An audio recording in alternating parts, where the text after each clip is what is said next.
Goeiedag en weer eens baie welkom hier saam met ons by ons oggendoordenkings tyd.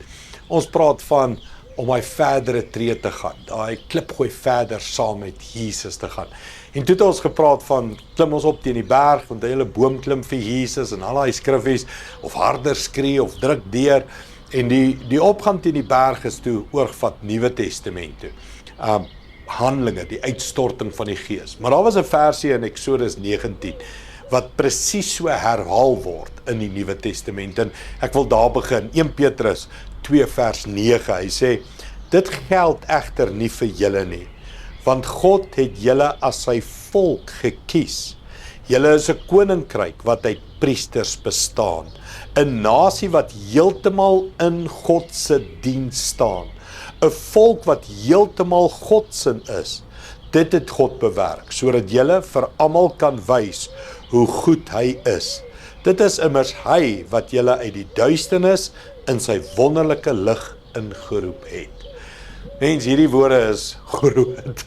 Onthou, dit was presies die woorde wat God vir die volk Israel in Eksodus 19 gesê het. Kom op teen die berg as julle die trompet hoor, en ek wil julle my koninkryksmense maak, priesters maak, 'n nasie wat heeltemal in my diens staan. Dis wat God wou doen. Hy wou dit al duisende jare terug met Israel doen. Hulle is toe bang.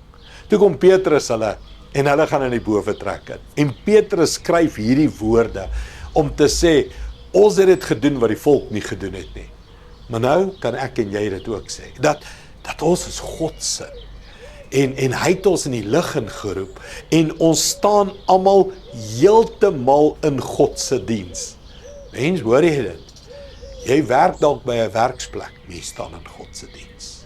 Jy loop in die straat, jy kyk rugby, jy speel sport, jy's op pad Desember vakansie, jy staan in God se diens. Nie net ek nie net 'n predikant nie. Elke een is in die volk van die Here, wat deel is, wat opgaan in die bowetrek, staan in God se diens. Mense, hierdie vers moet ons eintlik nog 10 keer behandel.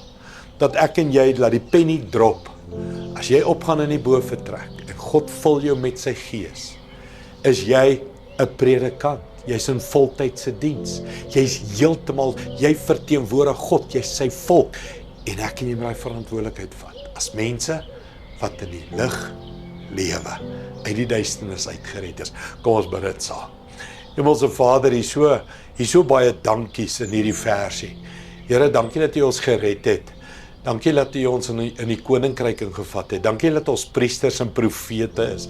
Dankie Here dat ons die volk is. Dankie dat ons heeltemal in die diens staan. Maar Here, al hierdie dankies sit eintlik hierdie verantwoordelikheid op ons. Ons is gesalf, geroep, gestuur om hierdie wêreld 'n beter plek te maak. Here, laat ons nie op ons laure rus en dink is predikante se werk en is daai en se werk of daai en se werk hê. Ons is almal geroep, gestuur, gesalf in U diens. Dankie daarvoor, Here, in Jesus naam. Amen. Dankie liewe vriende, sien jou weer. Trots geborg deur Evergreen Turf.